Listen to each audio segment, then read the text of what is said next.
ciudad y en las TES para manifestar que la construcción de la memoria colectiva de la historia más reciente de nuestro país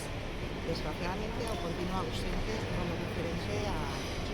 las víctimas que ha apasionado la política penitenciaria de este país.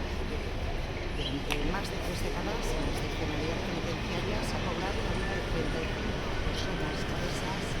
y 16 criminales liberados cuando dejaban las escapines de las expresiones. Decir que en este aspecto hemos conocido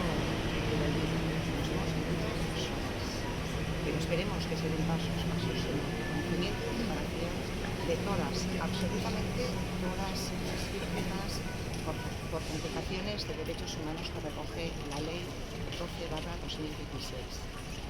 Desde CERAC nosotras seguimos proponiendo un debate sereno